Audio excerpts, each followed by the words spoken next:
ഹബീബ്സ് welcome back. Last തുലിംഗത്തിന്റെ 9ാമത്തെ എപ്പിസോഡിന്റെ തുടക്കത്തില് കഴിഞ്ഞ എപ്പിസോഡിന്റെ last കാണിച്ച അതേ സീൻ തന്നെയാണ് കാണുന്നത്. അയോന്റെ വെഡിങ്ങിന്റെ സമയത്ത് അവിടെ ഡേയും മോക്കും കൂടെ നിൽക്കുമ്പം ഡേന്റെ അച്ഛൻ അങ്ങോട്ടേക്ക് വന്നിട്ട് അവന്റെ അടുത്ത് സംസാരിക്കുന്നുണ്ട്. അച്ഛന്റെ അടുത്ത് നിന്ന് ചെറുപ്പത്തിൽ തന്നെ ഡേ വന്നിട്ടുള്ളതാണല്ലോ. അച്ഛനാണെന്നറിയുമ്പം കുറച്ച് ഷോക്കായിട്ടാണ് നിൽക്കുന്നത്. അച്ഛനാണേല് നൈറ്റ് പറഞ്ഞിട്ടാണ് ഇവനിങ്ങനെ ഇവിടെ ഉള്ളത് അറിഞ്ഞേന്നാണ് പറയുന്നത്. ഡേക്കാണെങ്കില് ഭയങ്കരമായിട്ട് ദേഷ്യം വരുന്നുണ്ട്. അവൻ വേറെ എന്തൊക്കെ പറഞ്ഞു, എന്റെ കണ്ണ് കാണാതായതിന് പിന്നിലും അവനാണെന്നുള്ള കാര്യമൊക്കെ പറഞ്ഞു വന്നത് ഭയങ്കര കലിപ്പില് ഭയങ്കര ഒച്ചയില് ചോദിക്കുന്നുണ്ട്. അവിടെ വെഡിങ്ങിന്റെ നിൽക്കുന്ന എല്ലാരും കാണുന്നുണ്ട്. അവനും കുറച്ച് എംബാരസ്ഡ് ആയിട്ട് ഫീൽ ചെയ്ത് മോക്കിന്റെ അടുത്ത് നമുക്ക് പോവാന്നും പറഞ്ഞ് മോക്കിനെയും കൂട്ടിയിട്ട് നടന്ന് പോവാണ്. അച്ഛനും ഒരുമാതിരിയാണ് അവിടെ നിൽക്കുന്നത്. ഡേ ഭയങ്കരമായിട്ട് വിഷമിച്ചിരിക്കുന്ന സമയത്ത് അങ്ങോട്ടേക്ക് മോക്ക് പോയിട്ട് ചോദിക്കുന്നുണ്ട്, നീ അവിടുന്ന് പറഞ്ഞത് നൈറ്റിന്റെ കാര്യം സത്യാണോന്ന്. അപ്പൊ എന്താണ് സംഭവിച്ചത് എന്ന് ഡേ പറയുവാണ്. അന്നൊരു ദിവസം നൈറ്റ് നന്നായിട്ട് കുടിച്ചിട്ടുണ്ടായിരുന്നു. ബാറിലേക്ക് ഡേ നൈറ്റിനെ കൂട്ടാൻ വേണ്ടിയിട്ട് പോയായിരുന്നു. നോക്കുമ്പോ അവനാണെങ്കിൽ കുടിച്ച് ബോധം കെട്ടാണ് അവിടെ കിടക്കുന്നത്. ഒരു വിധത്തിലാണ് എടുത്തോണ്ട് വരുന്നത്. നേരെ നടക്കാൻ പോലും പറ്റുന്നില്ല. അങ്ങനെ ഒരു വിധത്തില് കാറിന്റെ ബാക്ക് സീറ്റില് കൊണ്ടേയിരുത്തുന്നുണ്ട്. കാറില് പോയിക്കൊണ്ടിരിക്കുന്ന സമയത്ത് ഇവിടെ ഇപ്പൊ ശരിക്കും ആരാ ചേട്ടൻ ആരാ അനിയെന്ന് ഡേ അതിലിപ്പോ എന്താ സംശയം, നീയാണ് ചേട്ടൻ എന്ന് നൈറ്റ്. ആളത്രത്തോളം കുടിച്ച് ലക്ക് കെട്ടാണ് ഇരിക്കുന്നത്. ഇതിന്റെ ഇടയ്ക്ക് ഛർദ്ദിക്കാനും കൂടെ വരുവാണ്. എന്റെ കാറിലൊന്നും ഛർദ്ദിക്കല്ലേ എന്ന് പറഞ്ഞ് ഡേ കാറിന്റെ അടിയിലായിട്ട് എന്തോ തപ്പുവാണ്. അവനങ്ങനെ കുഞ്ഞ് തപ്പിക്കൊണ്ടിരിക്കുന്ന സമയത്ത് ഓപ്പോസിറ്റ് എന്തോ ഒരു വണ്ടി വന്ന് അപ്പോഴാണ് ആക്സിഡന്റ് ആവുന്നത്. അതിനുശേഷം ഡേ എണീക്കുന്നത് ഹോസ്പിറ്റലിലായിരുന്നു.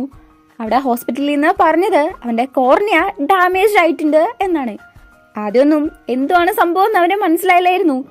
പിന്നെ നമ്മളെ സീരീസിന്റെ തുടക്കത്തിൽ കണ്ട ആ ഒരു ബാഡ്മിന്റൺ മാച്ച് ഉണ്ടല്ലോ, ഒരു നാഷണൽ മാച്ച്, അതിന്റെ സമയത്താണല്ലോ ഡേക്ക് പൂർണ്ണമായിട്ടും ഒരു 70% കണ്ണ് കാണാണ്ടായത്.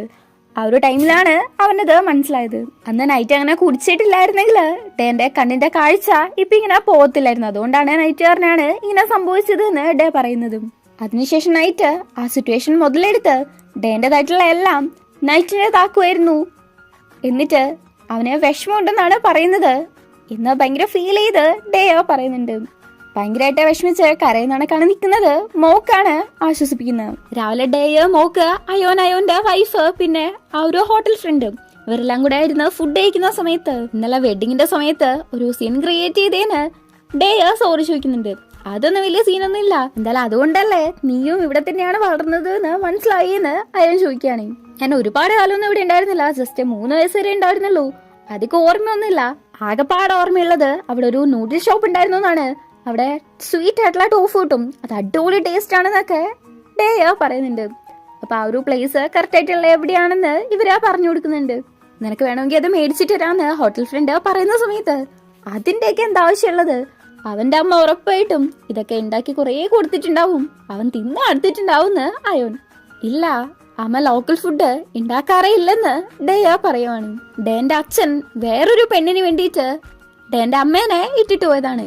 ആ സമയത്തൊക്കെ ഡേന്റെ അമ്മയ്ക്ക് ഫുഡിന് വേണ്ടിയിട്ട് മറ്റുള്ളവരുടെ അടുത്ത് ഇരക്കണ്ട പോലും വന്നിട്ടുണ്ട്. അതിനുശേഷം ഇവിടുന്ന് സാധനങ്ങളൊക്കെ കെട്ടിപ്പിറക്കി ബാങ്കോക്കിലേക്ക് താമസിക്കാൻ വേണ്ടി പോയത്. അതിനുശേഷം അമ്മ ഒരിക്കലും ഇവിടെയുള്ള ലോക്കൽ ഫുഡ് ഉണ്ടാക്കിയിട്ടേ ഇല്ല. ഇത്രയും ബാഡായിട്ടുള്ള ഒരു കാര്യമാണല്ലോ ഡേക്ക് നടന്നിട്ടുള്ളത്. ഇത് ചോദിക്കണ്ടായിരുന്നു നല്ല രീതിക്ക് അയ്യോനും തോന്നുന്നുണ്ട്. ആകപ്പാടെ മൊത്തത്തിലൊരു മൂഡ് ഓഫ് കണ്ടിട്ട് ആ ഒരു സിറ്റുവേഷൻ മാറ്റാൻ വേണ്ടിയിട്ട് മോക്ക് ഡേക്ക് ഫുഡൊക്കെ എടുത്തു കൊടുക്കുന്നുണ്ട്. അങ്ങനെ എല്ലാവരും ഫുഡൊക്കെ കഴിച്ചതിന് ശേഷം ഡേ ഒറ്റയ്ക്ക് ഇരിക്കുമ്പം മോക്ക് അങ്ങോട്ടേക്ക് വരുന്നുണ്ട് ഡ്രിങ്ക്സ് എടുത്തിട്ട്. അങ്ങനെ അതൊക്കെ കൊടുത്തിരിക്കുന്ന സമയത്ത് ഡേ ചോദിക്കുന്നുണ്ട് തിരിച്ചു പോകാനുള്ള ടിക്കറ്റ് ബുക്ക് ചെയ്തോന്ന്. ബുക്ക് ചെയ്തിട്ടുണ്ട്, നാളെ രാവിലെ 9 മണിക്കാണ് മോക്ക്. അതുകൊണ്ട് തന്നെ ഇന്ന് ഫുൾ ഡേ അവർക്ക് ഫ്രീ ആയിട്ടുണ്ട്. എവിടെയെങ്കിലും പോയാലോ എന്ന് ചോദിക്കുകയാണ്. അയോൻ പറഞ്ഞു കൊടുത്ത കുറച്ച് സ്ഥലത്തിന്റെ പേര് പറഞ്ഞിട്ട് നിനക്ക് എവിടെയാ പോണ്ടത് എന്ന് മോക്ക് ചോദിക്കുന്നുണ്ട്. ഡേ ചോദിക്കുന്നത് ഡേന്റെ അച്ഛന്റെ അടുത്തേക്ക് കൊണ്ടുപോകുന്നാണ്. അങ്ങനെ മോക്ക് അച്ഛന്റെ അടുത്തേക്ക് കൊണ്ടുപോകുന്നുണ്ട്. അച്ഛനാണേല് ഡേനെ കണ്ടിട്ട് ഭയങ്കര ഹാപ്പി ആയിട്ട് വന്ന് കയ്യിലേക്ക് പിടിക്കുന്ന സമയത്ത് ഡേ അച്ഛന്റെ കൈയെടുത്ത് മാറ്റിയിട്ട് ഞാന് ഒരു ചോദ്യം ചോദിക്കാനാ വന്നേന്ന് പറയുവാണ്. ഇന്നലെ അച്ഛനെ കണ്ട സമയത്ത് അച്ഛൻ ഡേന്റെ അടുത്ത് പറഞ്ഞിട്ടുണ്ടായിരുന്നു നൈറ്റിന് അവനിങ്ങനെ ആക്സിഡന്റ് പറ്റിയതില് ഭയങ്കര വിഷമമുണ്ട് എന്ന്, അല്ലെങ്കിൽ കുറ്റബോധം ഉണ്ട് എന്ന്. അതെങ്ങനെയാണ് അച്ഛന് മനസ്സിലായത്, എങ്ങനെയാ അറിഞ്ഞത് എന്നാണ് ഡേ ചോദിക്കുന്നത്. അങ്ങനെ അടുത്ത സീനിൽ ഇവര് 3 പേരും കൂടെ ഒരു കടയില് പോയിട്ടിരിക്കുകയാണ്. അച്ഛൻ പറയുന്നുണ്ട് ഇവനെയും നൈറ്റിനെയും കൂട്ടിയിട്ട് ഇവരുടെ അമ്മ ആ ഒരു സ്ഥലം വിട്ട് ബാങ്കോക്കിലേക്ക് പോയായിരുന്നല്ലോ. അതിനുശേഷം ഒരു വിധത്തിലും അച്ഛനെ കൊണ്ട് ഇവരെ റീച്ച് ചെയ്യാൻ പറ്റിയിട്ടേ ഇല്ല. അതിനമ്മ സമ്മതിച്ചിട്ടേ ഉണ്ടായിരുന്നില്ല. പക്ഷെ ഡേ ബ്ലൈൻഡ് ആയതിനു ശേഷം ഭയങ്കരമായിട്ട് സ്ട്രെസ്ഡ് ആയിട്ട് ഓരോന്ന് എറിഞ്ഞു പൊട്ടിക്കുകയൊക്കെ ചെയ്തിട്ടുണ്ടായിരുന്നല്ലോ. ആ സമയത്ത് അതൊക്കെ കണ്ടിട്ട് നൈറ്റിന് ഭയങ്കരമായിട്ട് വിഷമം, ഭയങ്കരമായിട്ട് കുറ്റബോധമൊക്കെ തോന്നിയിട്ടുണ്ടായിരുന്നു. ആ സമയത്ത് അവൻ അച്ഛനെ വിളിച്ച് ഭയങ്കരമായിട്ട് കരഞ്ഞുകൊണ്ട് അവൻ ഞാൻ കാരണമാണ് ബ്ലൈൻഡ് ആയത് എന്നൊക്കെ ഭയങ്കര വിഷമിച്ച് പറഞ്ഞിട്ടുണ്ടായിരുന്നു. അതിനൊക്കെ ശേഷം നൈറ്റ് കുടിക്കുന്നത് തന്നെ നിർത്തിയായിരുന്നു. അതേപോലെ പറ്റുന്നത്രയും ഡേക്ക് ഒരു ചേട്ടനായിട്ട് നിൽക്കാൻ വേണ്ടിയിട്ട് ശ്രമിച്ചിട്ടുണ്ടായിരുന്നു. ബ്ലൈൻഡ് ആയതുകൊണ്ട് ഡേ കഷ്ടപ്പെടുന്ന ഓരോ നിമിഷത്തിലും എന്തിനാ ഒരു ബുക്ക് ലൈബ്രറിയിൽ നിന്ന് വീണു പോയപ്പോ മൂക്ക് നോക്കി നിന്നിട്ടുണ്ടായിരുന്നല്ലോ. ആ സമയത്തടക്കം എല്ലാ ടൈമിലും ഭയങ്കര വിഷമത്തില് താൻ ചെയ്തതിന് ഭയങ്കര കുറ്റബോധത്തോടെയാണ് ഡേ നൈറ്റ് നോക്കിക്കൊണ്ടിരുന്നത്. ഒരുപാട് ലേറ്റ് ആയെങ്കിൽ പോലും ഡേക്ക് വേണ്ടിയിട്ട് ഒരു ചേട്ടനായിട്ട് നിൽക്കാൻ വേണ്ടിയിട്ട് ഭയങ്കരമായിട്ട് പരിശ്രമിച്ചിട്ടുണ്ടായിരുന്നു. അതൊന്നും അവൻ ഡേന്റെ അടുത്ത് ചെയ്തതിന് പരിഹാരമല്ലെന്നറിയാം, എന്നാൽ പോലും അതിനൊക്കെ ട്രൈ ചെയ്തിട്ടുണ്ടായിരുന്നു.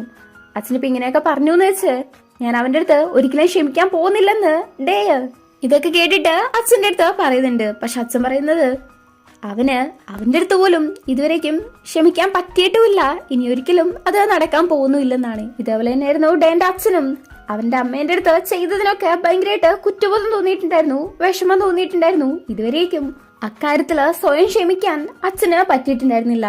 കഴിഞ്ഞ ദിവസം തന്നെ ആ ഒരു വെഡിങ്ങിന് വേണ്ടിയിട്ട് അച്ഛൻ വന്നത് ഡേനെ ഒന്നും കൂടെ കാണാൻ വേണ്ടിയിട്ടായിരുന്നു, ഡേക്ക് അച്ഛനെ കാണാൻ വേണ്ടിയിട്ടായിരുന്നില്ല. ഒരുപാട് കാലയില്ലേ കണ്ടിട്ട്, അതുകൊണ്ട് തന്നെ അവനെ ക്ലോസ് ആയിട്ടൊന്ന് നോക്കിക്കോട്ടെ എന്ന് ചോദിച്ച് അവന്റെ ഫേസിലൊക്കെ പിടിച്ച് ഭയങ്കര സ്നേഹത്തോടെ നോക്കുന്നുണ്ട്. എന്നിട്ട് അറിയാണ് നിന്നെ കാണാൻ എന്നെ പോലെ തന്നെ ഉണ്ട് എന്ന്. അച്ഛൻ അത്രയ്ക്ക് ഹാൻഡ്സ് ആണോന്ന് ഡേ പിന്നല്ലാതെന്ന് അച്ഛൻ. അപ്പോഴാണ് ഡേ ഭയങ്കര വിഷമത്തോടെ പറയുന്നത് അച്ഛൻ ശരിക്കും എങ്ങനെയാണെന്ന് എനിക്ക് ഓർമ്മയില്ലെന്ന്. അമ്മയാണെങ്കിൽ അച്ഛന്റെ ഫോട്ടോസും കാര്യങ്ങളൊക്കെ നശിപ്പിച്ചിട്ടുണ്ടായിരുന്നു. ഇപ്പോഴാണേല് മര്യാദയ്ക്ക് കാണാനും പറ്റത്തില്ലെന്ന് പറയുമ്പം ക്ലോസ് ആയിട്ട് വന്ന് നോക്കിക്കോന്ന് പറഞ്ഞ് അച്ഛൻ അവന്റെ കൈയെടുത്ത് അച്ഛന്റെ ഫേസിലേക്ക് വെക്കുന്നുണ്ട്. എന്നിട്ട് അച്ഛൻ ഭയങ്കര സ്നേഹത്തോടെ അവന്റെ ഫേസിലേക്ക് പിടിച്ചിട്ട് അച്ഛനെ കാണാൻ വന്നതിന് നന്ദി പറയുന്നുണ്ട്. ഭയങ്കര ഇമോഷണൽ ആയിട്ട് ഡേയും പറയുന്നുണ്ട് അച്ഛനെ ഒരുപാട് മിസ് ചെയ്തു എന്ന്. ഞാനും മിസ് ചെയ്തു, എപ്പോഴും മിസ് ചെയ്യാറുണ്ടായിരുന്നു എന്ന് അച്ഛനും. അച്ഛനില്ലാണ്ട് എപ്പോഴും എന്തോന്ന് മിസ്സിംഗ് ആയിരുന്നു എന്ന് പറയുന്നുണ്ട്.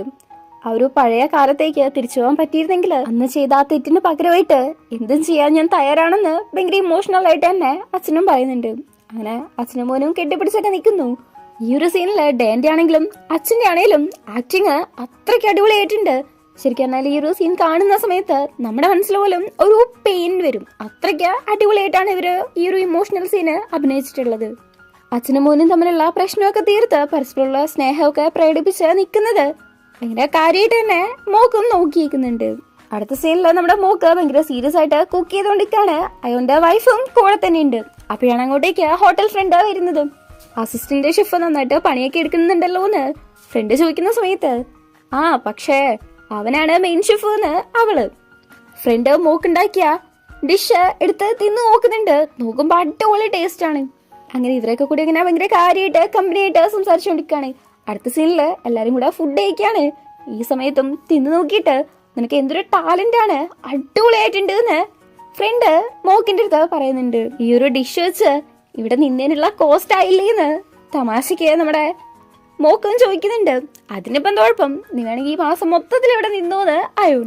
ഈ സമയത്താണ് ഫ്രണ്ട് ചോദിക്കുന്നത് നിനക്ക് ഈ കെയർ ടേക്കർ ജോബ് മടുത്തോന്ന്. അതെന്തുപറ്റി അങ്ങനെ ചോദിക്കാനെന്ന് ചോദിക്കുമ്പം എന്റെ ഹോട്ടലില് കിച്ചണില് കുറച്ച് നല്ല ടാലന്റഡ് ആയിട്ടുള്ള ആൾക്കാരുടെ കുറവുണ്ട്, വന്ന് നിൽക്കുന്നു എന്ന് ചോദിക്കുകയാണ്. അതൊന്നും നടക്കുന്ന കാര്യമല്ല, ഡേ മോക്കിനെ വിട്ടു തരത്തില്ലെന്ന് അയോൺ. ആര് പറഞ്ഞു? എടുത്തു കൊടുത്തോ, എനിക്കൊരു കുഴപ്പമില്ല, വേണമെങ്കിൽ പൈസ അങ്ങോട്ട് തരാന്ന് ഡേ. അങ്ങനെ എല്ലാരും കൂടെ ഭയങ്കര കമ്പനിയായിട്ട് സംസാരിച്ചുകൊണ്ടിരിക്കുന്ന സമയത്താണ് വൈഫ് ചോദിക്കുന്നത് ഡേയും മോക്കും കൂടെ ഇന്ന് എങ്ങോട്ടായിരുന്നു പോയത് എന്ന്. ശരിക്കുള്ള ലാസ്റ്റത്തെ ലിങ്ക് കണ്ടായിരുന്നു എന്ന് ചോദിക്കുകയാണ്. എന്തുവാ പറയുന്നതെന്ന് ചോദിക്കുമ്പം അയോനും പറയുന്നുണ്ട് അത് ഞാൻ നിങ്ങളുടെ അടുത്ത് പറയാൻ മറന്നതാണ്. ലാസ്റ്റ് തുലിന്റെ കവർ പേജിലുള്ള ആ ഒരു മൗണ്ടൻ ഇവിടെ അടുത്താണുള്ളത്, പോയി കണ്ടോ, അടിപൊളിയാണ് എന്നൊക്കെ പറയുന്നുണ്ട്. മോക്കുണ്ട് എന്റെ അടുത്ത് ചോദിക്കുന്നുണ്ട് നിനക്ക് പോണോന്ന്. പിന്നെ ആവട്ടെ ഇപ്പൊ നമ്മൾ ഓൾറെഡി ടിക്കറ്റ് ബുക്ക് ചെയ്തില്ലേന്ന് ഡേ. എന്നിട്ട് കുറച്ച് സാഡായിട്ടാണ് ഇരിക്കുന്നത്. ഇത് മോക്കും ശ്രദ്ധിക്കുന്നുണ്ട്. അടുത്ത സീനില് രണ്ടുപേരും കൂടെ കടക്കുവാണ്. മോക്കിരിക്കുന്നു, ഡേ മോക്കിന്റെ മടിയില് കടക്കുവാണ്. നിനക്ക് ആ ഒരു മൗണ്ടൻ കാണാൻ പോണെന്ന് ആഗ്രഹമുണ്ടെന്ന് എനിക്ക് അറിയാന്ന് മോക്ക്. എനിക്ക് പെട്ടെന്ന് വീട്ടിൽ പോണം, അമ്മ എല്ലാം കണ്ടുപിടിച്ചാലോ എന്ന് പേടിയാണെന്ന് ഡേ. അടുത്ത പ്രാവശ്യം എന്തായാലും വരാന്ന് പറയാണ്. അടുത്ത പ്രാവശ്യം നമുക്ക് രണ്ടും ഒരുമിച്ച് തന്നെ വരാന്ന് പറയുന്നുണ്ട്. അങ്ങനെ ഒരു അടുത്ത പ്രാവശ്യം ഉണ്ടാവുന്ന നിനക്ക് ഉറപ്പാണോ എന്ന് മോക്ക്. പിന്നല്ലാതെ 3 മാസം ഉണ്ടെന്നല്ലേ ഡോക്ടർ പറഞ്ഞത്, ഒരു കുഴപ്പമില്ലെന്ന് ഡേ. അതും പറഞ്ഞ ഭയങ്കര ഹാപ്പി ആയിട്ട് മോക്കിന്റെ കയ്യില് ഒരു കിസ് ഒക്കെ കൊടുക്കുന്നുണ്ട്. അങ്ങനെ മോക്കിന്റെ കൈയെടുത്ത് അടുത്ത് വെച്ച് നോക്കുന്ന സമയത്ത് എന്തോ പോലെ തോന്നിയിട്ട് അവൻ സ്വന്തം കൈയെടുത്തും അടുത്ത് വെച്ച് നോക്കുന്നുണ്ട്.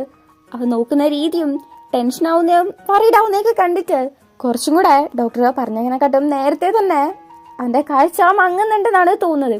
ആകെപ്പാടെ വറീഡായിട്ട് നിൽക്കുന്ന സമയത്ത് മൂക്ക് ചോദിക്കുന്നുണ്ട്, നീ ഓക്കെ ആണോ എന്ന്. ആ കുഴപ്പമൊന്നുമില്ല, ഞാൻ ഓക്കെയാണ്, എനിക്ക് ഉറക്കം വരുന്നു, കിടക്കാന്ന് പറഞ്ഞ് ഭയങ്കരമായിട്ട് മൂഡ് ഓഫ് ആയിട്ടാണ് ഡേ നിൽക്കുന്നത്. ഇത് മോക്കിന് പെട്ടെന്ന് തന്നെ മനസ്സിലാവല്ലോ. ശരി ഓക്കെ എന്ന് പറഞ്ഞ അവനെ കിടത്തുന്നുണ്ട്, പുതപ്പൊക്കെ പൊതിച്ചു കൊടുക്കുന്നു. എന്നിട്ട് കള്ളൊരു കിസ്സും കൊടുത്ത് സ്വീറ്റ് ഡ്രീംസ് പറയുന്നുണ്ട്. ഡേ ആണെങ്കിലും തിരിച്ച് പറയുന്നുണ്ടെങ്കിലും ഭയങ്കര മൂഡ് ഓഫ് ആയിട്ടാണുള്ളത് എന്ന് മോക്ക് ശ്രദ്ധിക്കുന്നുണ്ട്. ഡേ ഇങ്ങനെ ഭയങ്കര മൂഡ് ഓഫ് ആയിട്ട് വറീഡായിട്ട് കിടക്കുന്നത് നോക്കിയാണ് മോക്ക് ഒരു സമാധാനം കിട്ടാണ്ട് കിടക്കുന്നത്. അവിടെ ആണെങ്കിൽ മൂക്കിന്റെ അടുത്ത് ചോദിക്കുന്നുണ്ട് നാളെ തന്നെ ആ ഒരു മലയിലേക്ക് കൊണ്ടുപോകുന്നു. മൂക്ക് പ്രത്യേകിച്ച് റിപ്ലൈ ഒന്നും കൊടുക്കാണ്ട് ഡേന അവന്റെ മേത്തേക്ക് കിടത്തുന്നു. അങ്ങനെ കെട്ടിപ്പിടിച്ചവിടെ കിടക്കുന്നുണ്ട്. ഡേ എന്തെങ്കിലും ചോദിച്ചിട്ട് മൂക്ക് എപ്പോഴെങ്കിലും ചെയ്തു കൊടുക്കാത്തുണ്ടോ? അതേപോലെ തന്നെയാണ് മൗണ്ടനിലേക്ക് പോകാൻ വേണ്ടിയിട്ട് പിറ്റേന്ന് റെഡി ആയിട്ട് നിൽക്കുവാണ്. അയോനും വൈഫും കൂടെ എങ്ങനെയാണ് അങ്ങോട്ടേക്ക് പോകേണ്ടത് എന്നൊക്കെ പറഞ്ഞു കൊടുക്കുന്നുണ്ട്. താങ്ക്സ് ഒക്കെ പറഞ്ഞിട്ട് മൂക്ക് പറയുന്നുണ്ട് ബെഡിലെ ഡ്യൂട്ടി മറക്കണ്ടെന്ന്.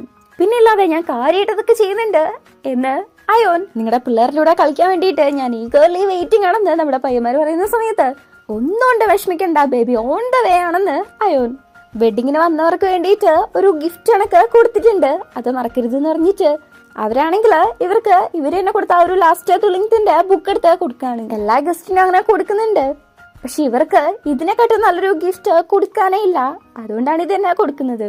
ഈ ബുക്കിന്റെ ഓർഡർ അതില് മെൻഷൻ ചെയ്തിട്ടുള്ള മിക്ക പ്ലേസസും ആ ഒരു സ്ഥലത്ത് തന്നെ ഉള്ളതാണ്. ഒറിജിനൽ ആയിട്ടുള്ള പ്ലേസ് ആണ്, അദ്ദേഹം വിസിറ്റ് ചെയ്ത പ്ലേസുകളാണ്. സോ അവിടേക്ക് ഒന്ന് ജസ്റ്റ് പോയി കണ്ടേക്ക്, നല്ല രസമാണെന്നൊക്കെ അയ്യൻ പറയുന്നുണ്ട്. അങ്ങനെ നമ്മുടെ പയ്യന്മാരും ഒരു സ്കൂട്ടി വാടകയ്ക്ക് എടുത്ത് പോകുന്നുണ്ട്. ഭയങ്കര ഹാപ്പി ആയിട്ടാണ് പോകുന്നത്, പ്രത്യേകിച്ചായിട്ട്. അങ്ങനെ ആ ബുക്ക് അനുസരിച്ച് ഓരോ സ്ഥലത്തായിട്ട് പോകുന്നുണ്ട്. അങ്ങനെ ഒരു സ്ഥലത്ത് എത്തിയിട്ട് ഭയങ്കര ഹാപ്പി ആയിട്ട് എന്റെ കുറെ ഫോട്ടോസ് എടുക്കുന്നുണ്ട്. രണ്ടുപേരും കൂടെ ഒരുമിച്ച് ഫോട്ടോസ് ഒക്കെ എടുത്താൽ ഭയങ്കര ഹാപ്പി ആയിട്ടാണ് നിൽക്കുന്നത്. അത് കഴിഞ്ഞിട്ട് വേറൊരു സ്ഥലത്തേക്കും പോകുന്നുണ്ട്. ഓരോ സ്ഥലവും കാര്യങ്ങളൊക്കെ കണ്ടും അറിഞ്ഞൊക്കെ ആസ്വദിച്ചാണ് പോകുന്നത്. അതിൻ്റെ ഇടയ്ക്ക് ആ ഒരു ബുക്കും വായിക്കുന്നുണ്ട് ഒരു ഗൈഡൻസിന് വേണ്ടിയിട്ട്. അവര് നിൽക്കുന്ന ആ ഒരു സ്ഥലത്ത് നിന്ന് രണ്ടുപേർക്കും സെപ്പറേറ്റ് ആയിട്ട് പോവാം, ഒരാളെ ലെഫ്റ്റിലേക്ക് ഒരാളെ റൈറ്റിലേക്കും എന്ന് മോക്ക് പറയുന്നു. നിന്നെ കൊണ്ട് ചെയ്യാൻ പറ്റുന്നും പറഞ്ഞ് ഡേനെ വിടുന്നുണ്ട്. മോക്ക് ഇപ്പുറത്തെ സൈഡിൽ കൂടെ വരുവാണ്. ഡേ അതിലെ കറക്റ്റായിട്ട് തപ്പിയാണെങ്കിലും വരുന്നത് നോക്കിക്കൊണ്ടാണ് മോക്ക് പോകുന്നത്. ഡേ അവിടെയുള്ള മതിലിന് പിടിച്ചാണ് പോകുന്നത്. അങ്ങനെ പിടിച്ചു പോകുന്ന സമയത്ത് ആരുടെയോ കയ്യിൽ തുറന്നുണ്ട്. നോക്കുമ്പോ അത് മോക്കാണ്. കറക്റ്റായിട്ട് വന്നതിന് ഗുഡ് ബോയിനെ അപ്രീഷിയേറ്റ് ഒക്കെ ചെയ്യുന്നുണ്ട്. അത് കഴിഞ്ഞിട്ട് ആ ബുക്കിലുള്ള കണക്ക് ഒരു മെർമെയ്ഡിന്റെ അടുത്തേക്കാണ് പോകുന്നത്. അവിടെ ഒരു ശിലയുണ്ട്. ബുക്കിൽ എഴുതിയിട്ടുണ്ട് മിയ ആ ഒരു മെർമെയ്ഡിന്റെ ശില വെച്ചിട്ടാണ് ആ ഒരു സ്ഥലത്തേക്ക് പോയത് എന്ന്. അതാണ് അവൾക്ക് ഡയറക്ഷൻ കാണിച്ചു കൊടുത്തതെന്ന്. അങ്ങനെ നമ്മുടെ പയ്യന്മാരും സ്കൂട്ടിയില് ആ ഒരു ഡയറക്ഷൻസ് അനുസരിച്ച് മാപ്പൊക്കെ വെച്ചിട്ട് ആ ഒരു സ്ഥലത്തേക്ക് പോകുന്നുണ്ട്. കുറച്ചങ്ങനെ പോയി നോക്കുമ്പം രണ്ടുപേരും കൂടെ ആണെങ്കിൽ ഒരു സ്ഥലത്ത് സ്റ്റോപ്പായി പോവാണ്. അപ്പുറത്തേക്ക് പോകാൻ വേണ്ടിയിട്ട് വഴിയില്ല. ആകെപ്പാടെ പെട്ടില്ലേ, മാപ്പ് അനുസരിച്ചാണ് വന്നതും. ഇനിയിപ്പോ എന്താക്കുന്ന പറഞ്ഞാൽ നിൽക്കുന്ന സമയത്താണ് ഒരാളങ്ങോട്ടേക്ക് വരുന്നത്. എങ്ങനെയാണ് ആ ഒരു മൗണ്ടനിലേക്ക് പോകേണ്ടത് എന്ന് ചോദിക്കുമ്പം ഇതും ആ ഒരു മൗണ്ടന്റെ ഭാഗമാണെന്നാണ് അയാള് പറയുന്നത്. പക്ഷെ എൻട്രൻസ് ഇതിന്റെ നേരെ ഓപ്പോസിറ്റ് സൈഡിലാണെന്ന്. പക്ഷെ ഇനിയിപ്പോ ഒന്നാമത് സന്ധ്യയായി, ഇനിയിപ്പോ അങ്ങോട്ടേക്ക് അവരെ പോയിട്ടും കാര്യമില്ല. പോരാത്തിന് അങ്ങോട്ടേക്ക് എപ്പോ പോകുന്നത് ഭയങ്കര ഡേഞ്ചർ ആണെന്നാണ് അയാള് പറയുന്നത്. അങ്ങനെയാണെങ്കിൽ സ്റ്റേ ചെയ്യാൻ വല്ല സ്ഥലവും ഉണ്ടാവുമോന്ന് മൂക്ക് ചോദിക്കുന്ന സമയത്ത് അയാൾ തന്നെ ഇവരൊരു സ്ഥലത്തേക്ക് കൊണ്ടുവിടുന്നുണ്ട്. രണ്ടുപേരും കൂടെ താമസിക്കാൻ വേണ്ടിയിട്ട് ഒരു സ്ഥലത്തേക്ക് വന്നേക്കുവാണല്ലോ. ഡേ ആണെങ്കിൽ പറയുന്നുണ്ട് ഇനിയിപ്പോ വീട്ടിൽ പോകുന്ന കാര്യം എന്താവൂന്ന്. എന്തായാലും നമ്മൾ ഇവിടെ വരെ വന്നു, ഇനിയിപ്പോ അത് കണ്ടിട്ട് തന്നെ പോവാം. എന്തൊക്കെ സംഭവിച്ചാലും നിന്നെ ഞാൻ നാളെ വൈകുന്നേരം അവിടെ കൊണ്ടുപോയിരിക്കും എന്ന് മോക്ക് പറയാണ്. പോയാലും കാണാൻ പറ്റത്തില്ലല്ലോ എന്നുള്ള രീതിക്ക് ഡേ പറയുമ്പം അതിനെ കാണാൻ വേണ്ടിയിട്ട് കണ്ണെന്നെ വേണമെന്നില്ലെന്ന് ആരോന്റെ അടുത്ത് പറഞ്ഞായിരുന്നു എന്ന് മോക്ക് പറയാണ്. അത് ഡേ തന്നെ പറഞ്ഞാണല്ലോ. ഡെനെയും കൂട്ടിയിട്ട് നേരെ അകത്തേക്ക് കയറുന്നുണ്ട്. നോക്കുമ്പം അവിടെ അത്രയ്ക്ക് വെൽക്കമിങ് ആയിട്ടുള്ള ഒരു വൈബ് അല്ല ഉള്ളത്.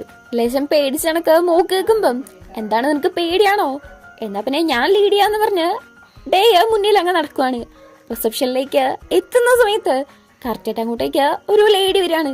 ഡേ ചെറുതായിട്ടൊന്ന് ഞെട്ടി പോകുന്നുണ്ട്. ഇവരിങ്ങനെ ഒരു ദിവസത്തേക്ക് റൂം വേണമെന്ന് പറയുമ്പം അവര് പൈസ ചോദിക്കുന്നുണ്ട്.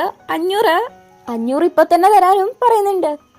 ട്രാൻസ്ഫർ ചെയ്ത് തന്നാ മതിയോ എന്ന് മോക്ക് ചോദിക്കുന്ന സമയത്ത് അവരവിടെയുള്ള ബോർഡ് കാണിച്ചു കൊടുക്കുന്നു. പൈസ മാത്രമേ പറ്റുള്ളൂ എന്ന് അവിടെ എഴുതി വെച്ചിട്ടുണ്ട്. പെട്ടെന്നാണ് പ്ലാൻ മാറ്റിയത്, അതുകൊണ്ട് കയ്യിലിപ്പോ പൈസ ഒന്നുമില്ലെന്ന് മോക്ക്. എന്നാ പിന്നെ ശരിയെന്ന് പറഞ്ഞ് ഓണർ ലേഡി തിരിച്ചു പോവാൻ നിൽക്കുന്ന സമയത്ത് ഡേ പറയാണ്, ഞാന് പെട്ടെന്ന് തന്നെ ബ്ലൈൻഡ് ആവാൻ പോവാണെന്ന്. ആ ഒരു ബുക്ക് കാണിച്ച് അതിനു മുന്നേ എനിക്ക് ഒരു ലാസ്റ്റ് ലൈറ്റ് കാണുന്നുണ്ട് എന്ന് പറയാണ്. അത് കേട്ടിട്ട് ആ ലേഡിക്കും കുറച്ച് ഫീൽ ആവുന്നുണ്ട്. ഡേവിഡ് ഇവിടെയായിരുന്നു താമസിച്ചതെന്ന് പറയാണ്. ആ ഒരു ബുക്ക് എഴുതിയ ഓതറാണ് ഡേവിഡ്. പയ്യന്മാരെ വിശ്വസിക്കാത്ത പോലെ കണ്ടിട്ട് അവിടെ ഡേവിഡും ഈ ലേഡിയും കൂടെ എടുത്തൊരു ഫോട്ടോ ഉണ്ട്, അത് കാണിച്ചു കൊടുക്കാണ്. മോക്കിത് കണ്ട് കൺഫേം ആക്കിയിട്ട് ലേഡി പറയുന്നത് സത്യം തന്നെയാണെന്ന് ഡേന്റെ അടുത്ത് പറയുന്നുണ്ട്. അങ്ങനെ എന്തായാലും പയ്യന്മാരെ അവിടെ താമസിക്കാൻ വേണ്ടിയിട്ട് ഓണർ സമ്മതിക്കുന്നുണ്ട്. അവർക്ക് ഗിറ്റാറൊക്കെ വായിച്ചു കൊടുക്കുന്നുണ്ട്. അപ്പൊ ആ ഒരു ഓണർ ഡേവിഡിനെ കണ്ടിട്ടുണ്ടല്ലേ എന്ന് ഡേ ചോദിക്കാണ്. അതേ ശരിയാണ്, എന്റെ മുത്തശ്ശേരുന്ന ആ സമയത്ത് ഈ ഒരു സ്ഥലം നോക്കിയിരുന്നത്. ഡേവിഡിന്റെ മോള് ബ്ലൈൻഡ് ആവാൻ പോകുന്ന ടൈം ആയിരുന്നു അത്.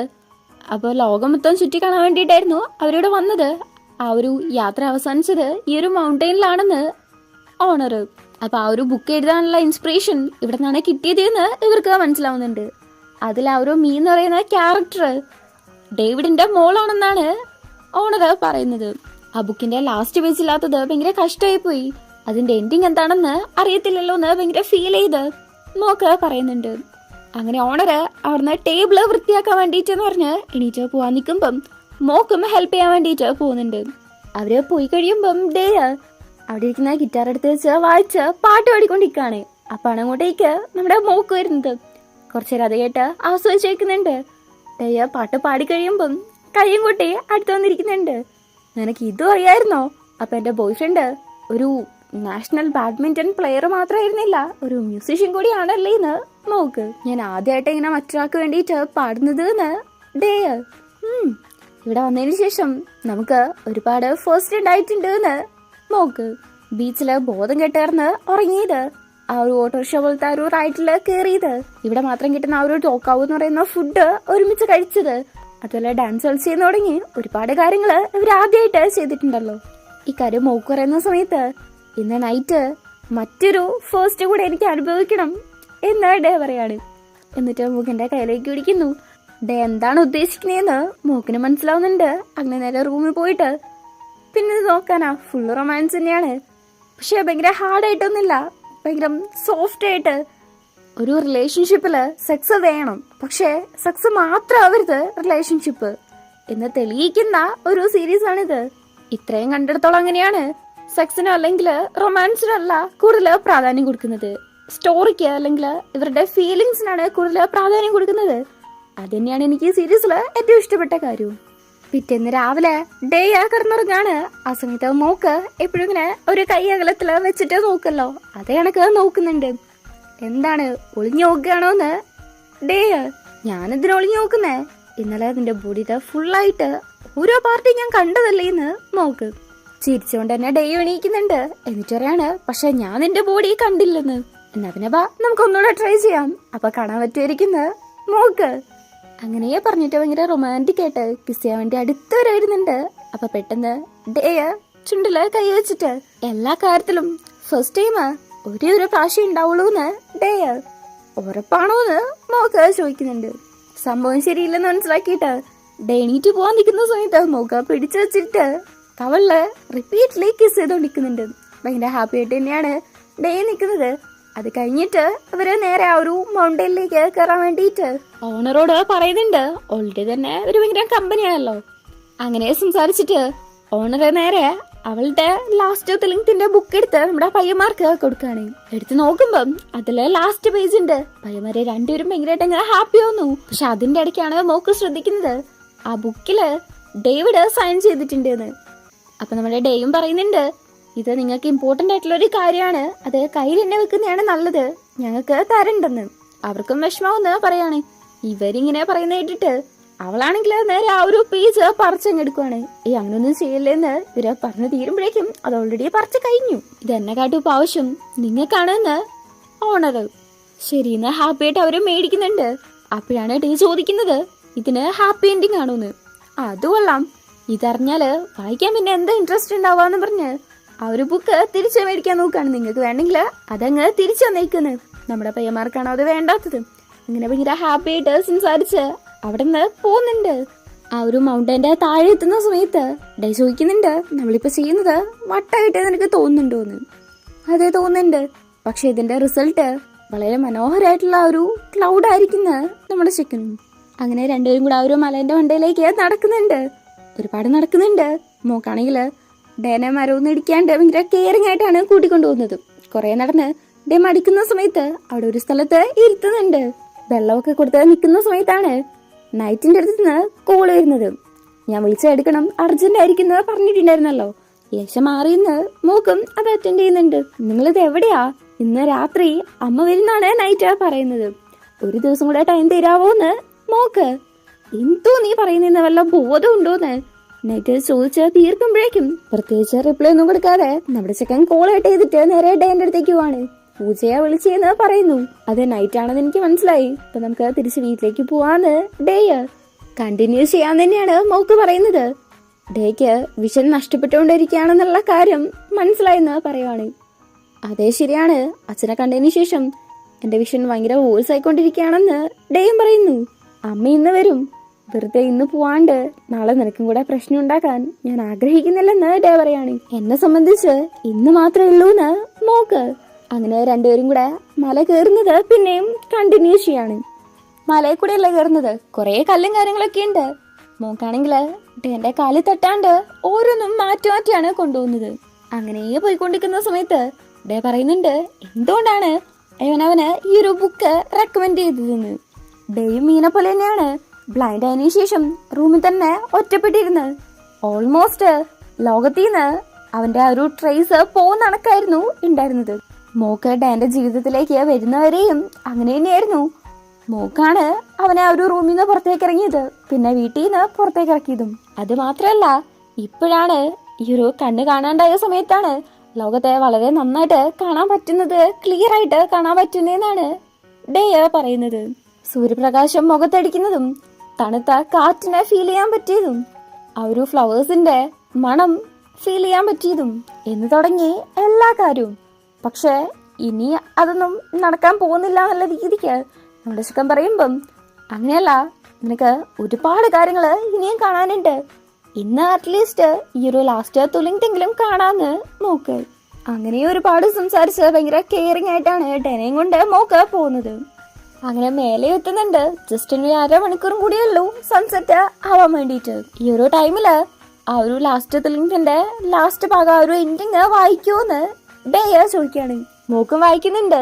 മിയ മലേന്റെ മേലെ എത്തിയ സമയത്ത് സൂര്യാസ്തമയത്തിന്റെ ആ ഒരു ഓറഞ്ച് കിരണങ്ങള് അവളുടെ മേത്ത് അടിച്ച സമയത്ത് അവളിലുണ്ടായിരുന്ന ശാപം പോയി, അവളൊരു സ്റ്റാച്ചു ആയി എന്നാണ് അതിൽ കൊടുത്തിരിക്കുന്നത്. സ്റ്റാച്ചു ആയിട്ടുള്ള മീ ആ ഒരു ലാസ്റ്റ് തുലിങ്ത് വളരെ ഹാപ്പി ആയിട്ട് തന്നെ നോക്കി കണ്ടുന്ന്. ഈ ഒരു എൻഡിങ് നമ്മുടെ മോക്കിന് അത്രയ്ക്ക് അങ്ങ് ഇഷ്ടപ്പെട്ടില്ല. മിയ ഒരു സ്റ്റോൺ ആയി എന്ന് പറയുന്നത് അതൊരു സാഡ് എൻഡിങ് ആണ്. ഓതർ എന്തിനാ ഇങ്ങനെയൊക്കെ എഴുതി വെച്ചിരിക്കുന്നതെന്ന് അതിങ്ങനെ എനിക്കറിയാം. നീ പോയിട്ട് ഡേവിഡിന്റെ അടുത്ത് ചോദിക്കാന്ന്. അന്ന് ഡേവിഡ് ഇവിടുന്ന് കണ്ട കാഴ്ച അത്രയ്ക്ക് നല്ലതല്ലെന്നാണ് തോന്നുന്നത്. അതുകൊണ്ടാണ് ഇങ്ങനെ പെയിൻഫുൾ ആയിട്ടുള്ളൊരു എൻഡിങ് കൊടുത്തേന്നാണ് മോക്ക് പറയുന്നത്. ഇതാണ് മീക്ക് നല്ലൊരു എൻഡിങ്, അതാവുമ്പോ അവള് ഒരിക്കലും കാണാതാവത്തില്ലല്ലോ എന്ന് ഡേയ പറയാണ്. അന്ന് ഡേവിഡ് വളരെ നല്ല മനോഹരമായിട്ടുള്ളൊരു കാഴ്ച തന്നെയാണ് ഇവിടുന്ന് കണ്ടത് എന്ന്. നമ്മുടെ ലൈഫില് മനോഹരമായിട്ടുള്ളൊരു മൊമെന്റ് വരും, അവിടെ തന്നെ എന്നേക്കുമായിട്ട് വേണമെങ്കിൽ നിൽക്കാനും തോന്നും. അതുകൊണ്ട് തന്നെ അതൊരു ഹാപ്പി എൻഡിങ് തന്നെയാണെന്നാണ് ഡേയ പറയുന്നത്. ആ ഒരു ഫീല് അവനിപ്പോ കിട്ടുന്നുണ്ട് എന്ന്. ആ ഒരു ബുക്കും അതുപോലെ ആ ഒരു മൗണ്ടനിലെ ഇവര് കാണുന്ന കാഴ്ചയും വെച്ചിട്ട് നമ്മുടെ മൂക്കുറയുന്നു, നീ ഇതിനെക്കാട്ടും നല്ല കാഴ്ചകൾ കാണാൻ ഡിസേർവ്ഡ് ആണെന്ന്. എന്നിട്ട് ഒച്ചയിൽ വിളിച്ചറിയാണ്, ഇതിനെക്കാട്ടും വളരെ മനോഹരമായിട്ടുള്ളൊരു ആകാശം ഞങ്ങൾക്ക് വേണ്ടി ഒരുക്കി തരാൻ, ഇന്നത്തേക്ക് ഒരു ദിവസത്തേക്ക് മാത്രം എന്നൊക്കെ പറഞ്ഞ് ഭയങ്കരമായിട്ട് ഒച്ചയെടുക്കുന്ന സമയത്ത് ഡേ ചോദിക്കുന്നുണ്ട്, നിനക്ക് എങ്ങനത്തെ ആകാശമാണ് വേണ്ടത് എന്ന്. നല്ല ഓറഞ്ച് നിറത്തില് ഒരുപാട് മേഘങ്ങള്, അതിന്റെ ഇടയ്ക്ക് നല്ല ഭംഗിയുള്ള സൂര്യൻ. മോക്ക് അവന് വേണ്ട സ്കൈനെ ഡിസ്ക്രൈബ് ചെയ്യുന്ന സമയത്ത് ഡേ ആണെങ്കില് ഞാനത് കാണുന്നുണ്ട് എന്ന് പറയാണ്. എന്തോ നീ പറയുന്നത്? ഞാൻ ആകെപ്പാടെ ഇവിടെ ഗ്രേ ക്ലൗഡ്സ് ഉള്ള സ്കൈനെ മാത്രമാണല്ലോ കാണുന്നത് എന്ന് മോക്ക്. ഇനി ഒന്നുകൂടെ നന്നായിട്ട് ക്ലോസ് ആയിട്ട് മനസ്സിരുത്തി ഒന്ന് നോക്കുന്ന് ഡേ. ഗ്രേ കളറിലുള്ള ആ ഒരു മേഘത്തീന്ന് റെഡ് കളർ ആവുന്നതും അതിനുശേഷം ഓറഞ്ചും യെല്ലോ ആവുന്നത്. അതിൻ്റെ ഇടയ്ക്ക് സൂര്യൻ, ചുറ്റും ഒരുപാട് മേഘങ്ങള്, തിരമാല കണക്ക് എന്നൊക്കെ ഡേ ഡിസ്ക്രൈബ് ചെയ്യുന്ന സമയത്ത് നോക്കും കണ്ണടച്ച് ഭയങ്കരമായിട്ട് ഫീൽ ചെയ്ത് അതൊന്ന് നോക്കുന്നുണ്ട്. ആ സമയത്ത് അവന് ശരിക്കും അതേ കണക്ക് തന്നെയാണ് കാണുന്നത്. ഭയങ്കരമായിട്ട് ഹാപ്പി ആവുന്നുണ്ട്. ഇപ്പൊ നിനക്ക് കാണേണ്ടതെല്ലാം കണ്ടില്ലേന്ന് ഡേയിൻ്റെ അടുത്ത് മോക്ക് ചോദിക്കുന്നുണ്ട്. ഇല്ല, ഒരേ ഒരു ലാസ്റ്റ് ഇമേജും കൂടെ കാണണമെന്ന് ഡേ അങ്ങനെ മോക്കിന്റെ ഫേസിലേക്ക് പിടിക്കുവാണ്. അപ്പൊ തന്നെ മോക്കിന്റെ കണ്ണൊക്കെ കലങ്ങുന്നുണ്ട്. ഡേ ആണെങ്കിൽ അവന്റെ ചുണ്ടിൽ പിടിച്ചിട്ട് ചിരിക്കാണോ എന്ന് ചോദിക്കാണ്. കരയുന്ന കണക്ക് ഒരുമാതിരി വിങ്ങി പൊട്ടി തന്നെ അതേത് മൂളുന്നുണ്ട്. പക്ഷെ ഡേക്ക് മനസ്സിലാവുന്നുണ്ട് കള്ളം പറയാതെ എന്ന് പറയാണ്. മോക്കാണെങ്കിൽ കരഞ്ഞു പോകുന്നുണ്ട്. ഡേ ആണെങ്കിൽ പറയാണ്, ഇതാണ് എനിക്ക് അവസാനമായിട്ട് കാണണ്ട ആ ഒരു ഇമേജ് എന്ന്. എത്ര മനോഹരമായിട്ടുള്ള കാര്യമാണെങ്കിലും അത് ഫുൾഫിൽ ചെയ്യാൻ എനിക്ക് നീ വേണമെന്നാണ് ഇപ്പൊ ഡേ മോക്കിന്റെ അടുത്ത് പറയാതെ പറഞ്ഞിട്ടുള്ളത്. ഒരു ലവർ എന്നുള്ള നിലയ്ക്ക് മോക്കിന് ഇതിൽ കൂടുതൽ എന്ത് ഹാപ്പിനെസ് ഉണ്ടാവാനാണ്, അതുപോലെ എന്ത് പെയിൻ ഉണ്ടാവാനാണ്. ശരിക്കും ഇത് ഭയങ്കര ഇമോഷണൽ ആയിട്ടുള്ള ഒരു സീനാണ്. ഇത് കാണുന്ന സമയത്ത് നമ്മുടെ മനസ്സിൽ വല്ലാത്തൊരു പെയിൻ ഉണ്ടാവും, അതേപോലെ തന്നെ വല്ലാത്തൊരു ഹാപ്പിനെസ്സും. അങ്ങനെ എന്തായാലും പയ്യന്മാരങ്ങനെ ഇരിക്കുന്നേ കാണിച്ചുകൊണ്ടാണ് ഈ ഒരു എപ്പിസോഡ് കഴിയുന്നത്.